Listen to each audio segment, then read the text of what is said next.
Step into Value Zone. Value Zone. Hypermart. Button.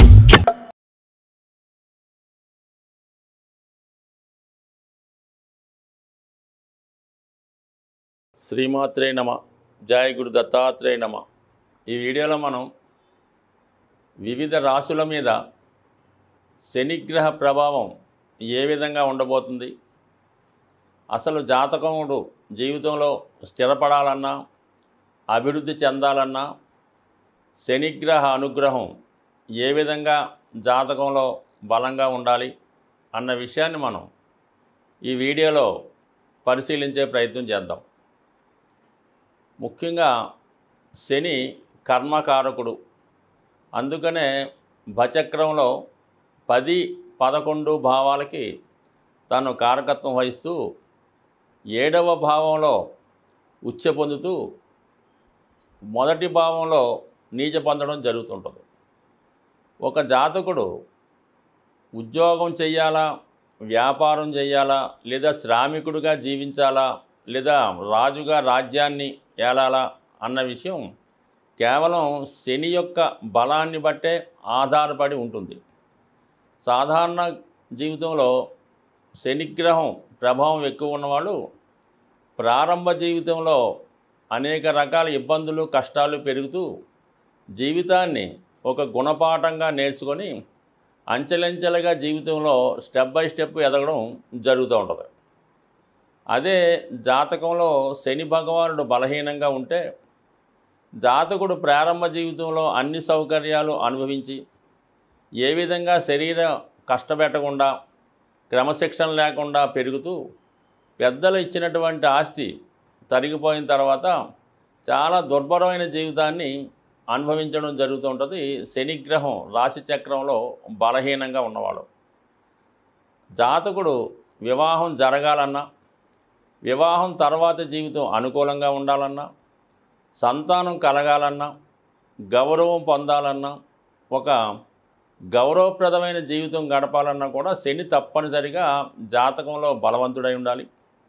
ఒకవేళ జాతకుడు పుట్టినప్పుడు శనిగ్రహం బలహీనంగా ఉంటే జాతకుడు తన క్రమశిక్షణ ద్వారా, అలాగే నియమంగా జీవిస్తూ మన సంఘం యొక్క కట్టుబాట్లు క్రమశిక్షణను పాటిస్తూ పెద్దలను గౌరవిస్తూ ఒక క్రమశిక్షణమైన జీవితాన్ని గడిపినప్పుడు ఆటోమేటిక్గా శని యాక్టివేట్ అయి తన యొక్క మంచి ఫలితాన్ని నెమ్మదిగా, అంటే జాతకుడు కష్టపడే కొద్దీ శని యొక్క బలం పెరుగుతూ ఉంటుంది. శని యొక్క మంచి ఫలితాన్ని జాతకుడు పొందుతూ ఉంటాడు.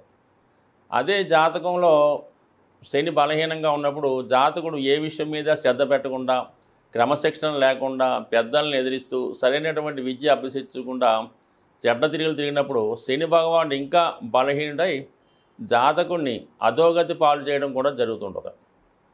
సహజంగా శని ఆయుష్కారకుడు కూడా అవడం వల్ల ఆయుష్ నిర్ణయించడంలో కూడా శని ప్రముఖ పాత్ర వహించడం జరుగుతుంది. అంటే శని సంపూర్ణ బలవంతుడైతే జాతకుడు పూర్ణాయుష్ కలిగి ఉంటాడు. బలహీనుడైనప్పుడు ఆయుష్ మధ్యం ఆయుష్ లేదంటే చిన్న కొద్దిపాటి ఆయుష్ కలిగి ఉంటాడు. అయితే జాతకుడు ఎప్పుడైనా సరే తన క్రమశిక్షణ ద్వారా, తన చర్యల ద్వారా శని యొక్క ఫలితాన్ని పెంచుకోవచ్చు, తగ్గించుకోవచ్చు. అయితే ఆయుష్ పెంచుకోవచ్చు, అలాగే తన దుర్మార్గపు చేష్టల ద్వారా, చెడ్డ పనుల ద్వారా ఆయుష్ను తగ్గించుకోవచ్చు. అయితే శని భగవానుడు మరి ప్రస్తుతం రాశి చక్రంలో ప్రతి రాశిలో 2.5 సంవత్సరాల పాటు సంచరిస్తూ 30 సంవత్సరాల్లో 12 సార్లు ఒక రాశి చక్రాన్ని తిరగడం జరుగుతుంది.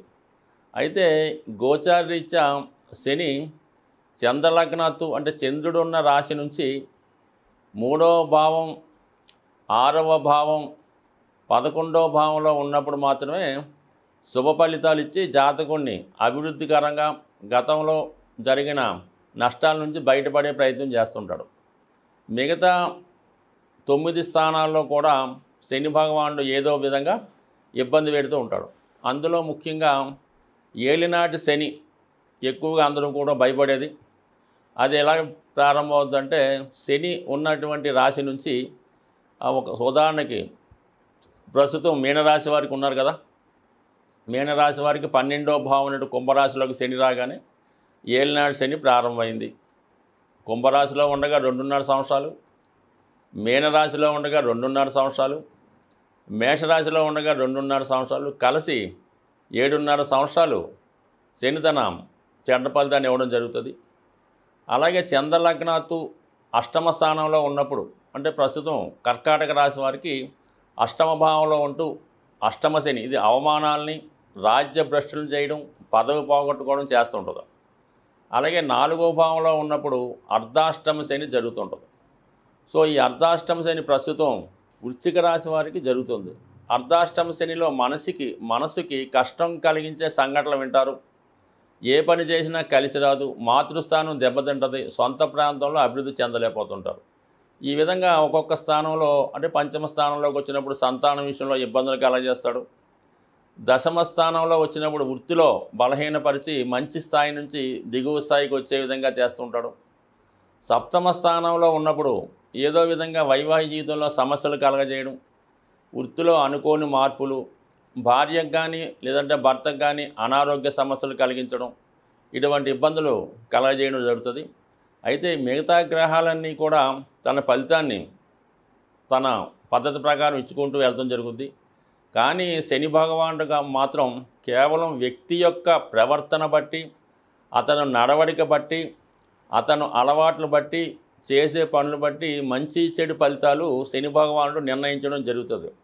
శని ఎంత దుస్థానంలో ఉన్నా, ఎంత చెడ్డ స్థితిలో ఉన్నా జాతకుడు క్రమశిక్షణతో ఉంటూ ఎటువంటి వ్యసనాలకి లోను కాకుండా తన కర్తవ్యాన్ని నిర్వహిస్తూ తల్లిదండ్రులు కానీ పెద్దవాళ్ళు కానీ గౌరవించినప్పుడు 100% శని ఎంతటి కష్టాన్నైనా తీసిపారేసి మంచి ఫలితాన్ని ఇవ్వడం జరుగుతూ ఉంటుంది. సో ఇప్పుడు ప్రస్తుతం గోచారీత్యా శని భగవానుడు కుంభరాశిలో సంచరించడం జరుగుతుంది. అంటే కుంభరాశిలో సంచరించడం వల్ల కుంభరాశి వారికి జన్మశని నడుస్తూ ఉంది. అందుకని వీళ్ళకి వాళ్ళు క్రమశిక్షణగా హ్యాపీగా ఉంటే అనుకూలంగా ఉంటుంది. ఏమాత్రం వ్యసనాలకు లోనైనా, చెడ్డ పనులు చేసినా చాలా పతనం జరగడం జరుగుతుంటుంది. అలాగే మకర రాశి వారికి కూడా మరి శని సెకండ్ ఫేజ్లో జరుగుతున్నాడు. అంటే 2వ స్థానం, అంటే కుటుంబ స్థానంలో జరగడం వల్ల కుటుంబ సభ్యుల నుంచి ఇబ్బందులు, ధన నష్టం, అలాగే వృత్తిలో ఇబ్బందులు ఎదుర్కోవడం జరుగుతుంటుంది మకర రాశి వారికి. అలాగే ప్రస్తుతం మీనరాశి వారికి ఏలినాటి శని ప్రారంభమైంది. అంటే ఇంచుమించుగా 7.5 సంవత్సరాల్లో 1 సంవత్సరం మాత్రం అయింది. ఈ సమయంలో ఈ మీనరాశి వారికి వాళ్ళు దాచుకున్న ధనం అంతా ఖర్చు అయిపోవడం జరుగుతుంటుంది.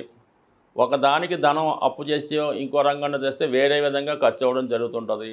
అనుకోని సమస్యలు వస్తుంటాయి. వ్యాపార పరంగా ఆదాయం తగ్గుతుంటుంది, ఖర్చులు పెరుగుతుంటాయి, అదనపు బాధ్యతలు పెరుగుతూ ఉంటాయి.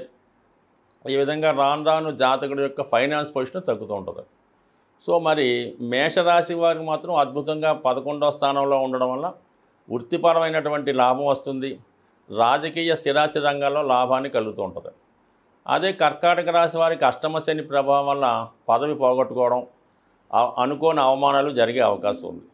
సో ఈ విధంగా మరి ధనుసు రాశి వారికి మాత్రం అద్భుతంగా 3వ భావంలో సంచరిస్తూ వారి యొక్క అభివృద్ధికి, నూతన ఉద్యోగ ప్రయత్నాలకి అనుకూలంగా ఉండడం జరిగింది.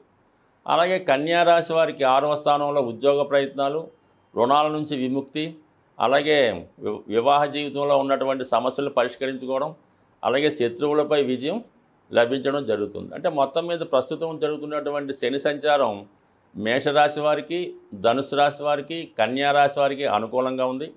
మిగిలిన రాశుల వారికి ఏదో విధంగా ఇబ్బంది పడుతుంది. కాబట్టి జాతకరీత్యా శని యొక్క ఇబ్బందులు పడుతున్నవారు ప్రతిరోజు శివుణ్ణి పూజించుకోవడం వల్ల, క్రమశిక్షణతో నడుచుకోవడం వల్ల, పెద్దల్ని గౌరవించడం వల్ల శని ఎంత దుస్థానంలో ఉన్నా కూడా తప్పక జాతకుడికి మంచి ఫలితం ఇచ్చి మంచి సక్సెస్ వైపు నడిపించే అవకాశం ఉంటుంది. స్వస్తి.